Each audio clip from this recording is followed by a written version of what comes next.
Okay, I just heard 2 knocks, probably about 300 yards in front of me, slightly to my right. Yeah, it was just 2 solid crack. That was it. Doing now. I know I'm in the area for that, but I'm seeing a lot of breaks. A lot of breaks. Let me show you. All you gotta do is just look. All you do is just look. You can see the breaks, tears, everything.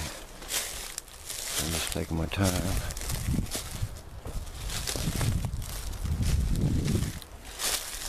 But the way I try to teach tracking is not just looking at the ground. It's looking at the breaks, twigs, hair, everything you can find on the side of the trails, because everything bumps into something and leaves signs of them being in here. And the wind's getting up about 25 miles an hour, 25 miles an hour right now. I'm kind of halfway up on the ridge. Right out there, it drops over and goes down and comes up, but it's kind of like that all the way through there. Now there's an old one right there. That's a couple years old. Yeah. You just got to know what you're looking at. But you can always tell that they've been through. Now I know almost every break that's up in this damn place. I done hit this place so many freaking times. I know it like the back of my hand.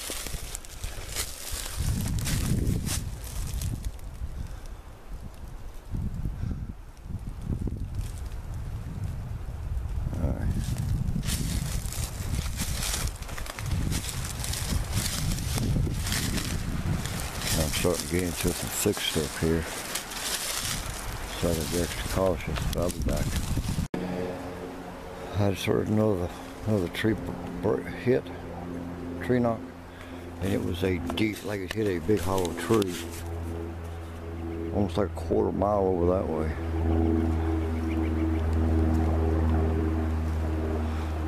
But like I was telling people, you gotta know what you're looking for. Look at this right here. This limb. Right here. On this maple tree. Broke right there. Right there was broke. Alright.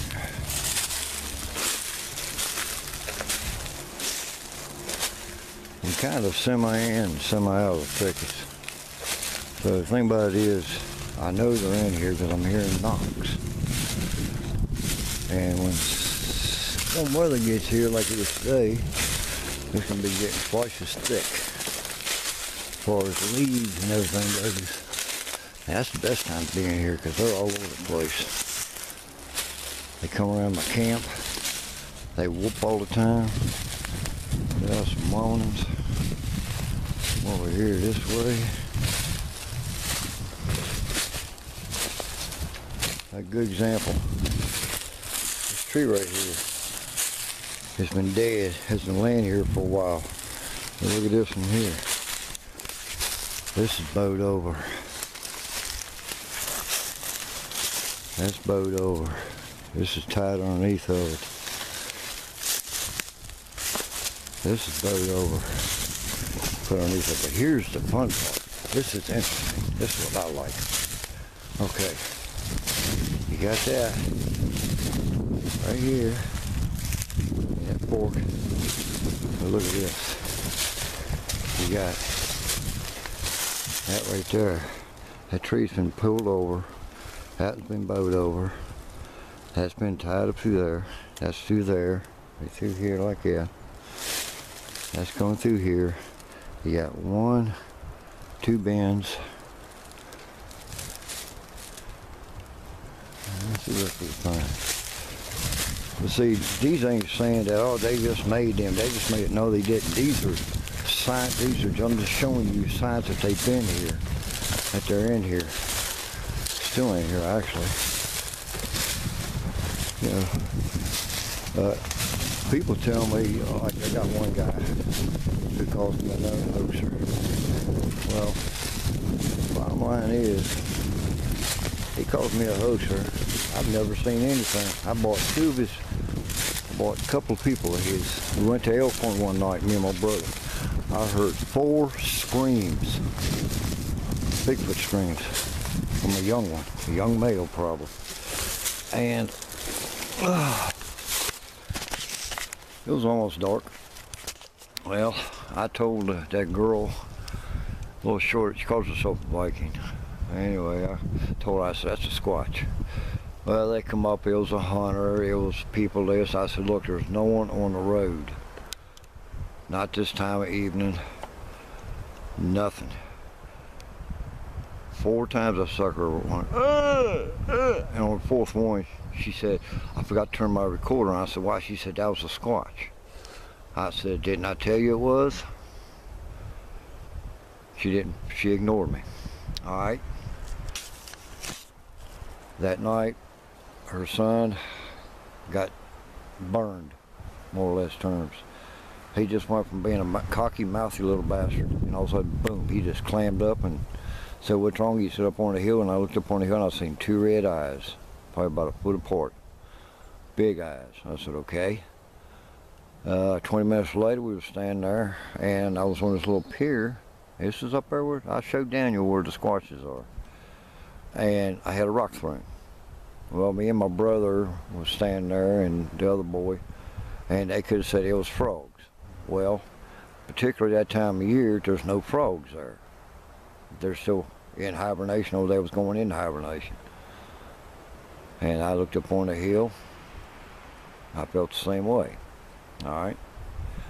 Brought them down to my area, down here on the coal roads at one of my areas. As we was walking in, I told him, I said, all the big boys and the mom and pops are over on the left side here, down across that creek in that thicket. All right, we went on up to the right, you know, and didn't see anything there, you know. Hit a couple of, as she called, neutral zone parts, you know. And on the way out, I heard her tell her it just was a waste of time because there was no Squatches here. Well, wasn't 10 seconds after she said that, we got 3 real loud cracks to the right of her, which was where I told her. She said, did you hear that? That's a Squatch. I said, I told you. The mom and pops are over on this side, on the other side of the creek. They ignored that. Well, the last I understood was they didn't see nothing or hear anything. So that's the way they are. And I've never seen anything that Willard has put out. Period. I've seen more from the redhead than I have from Billy. And they're supposed to be a secret group. Well, their secret's about use as tits on a bullhog. But anyway, up in here in my area, I know they're up in here. I might not see them all the time, and they might not be up in here all the time, but when they are, they'll let me know, or I'll know if they're up in here or not. Right now, I can't tell you one way or the other. All I can tell you is I heard a knock when I come in, I heard a whistle, and I heard a thump, thump, real hard, heavy knock over that way, about a quarter mile. So it tells me they're in the general area. And I can bet you a dollar I've done it. When I go back on the main trail and I go back up on the other side, the last time I was up in here, I got some thumps. And when I hit that trail going up, I got about 20, 30 yards in front of me, I got 3 tree knocks. Then you hear it sound like an elephant running, boom, boom, boom, boom, boom. So I knew they was over in there. But that was the day I was smelling vanilla. I mean, really smelling. Let me see. Nah, I don't smell anything. So they could be up in here, they could not be up in here. So anyway, I'll be right back. Okay. I'm starting to smell vanilla right now. So I'm in there, they're here with me.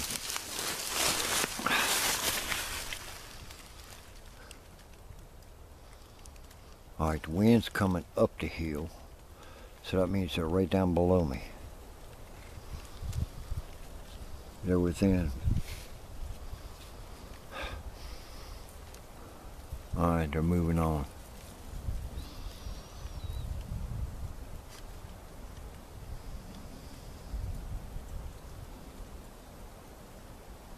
Alright, I just heard some rocks down on the stream. Something walked across the stream. I heard rocks.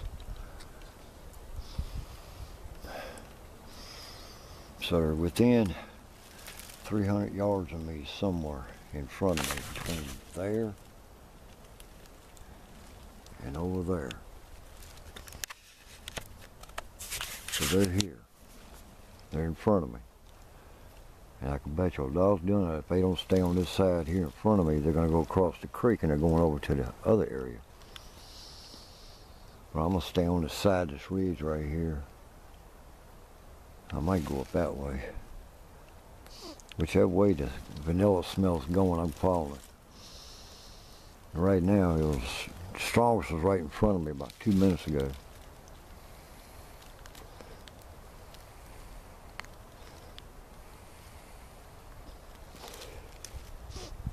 Okay, so they're around me.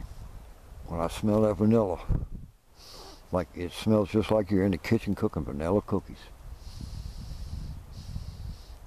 And I'm starting to believe that's a sign of agitation. That means I'm like, it tells them like, hey, you're getting too close, and it's agitation. At first I thought it was juveniles, but then the more I researched it, the more I thought about it, it's a sign. It's like a gorilla. They let off an odor when they're pissed off. I don't know if the females do it. I don't know if the males do it.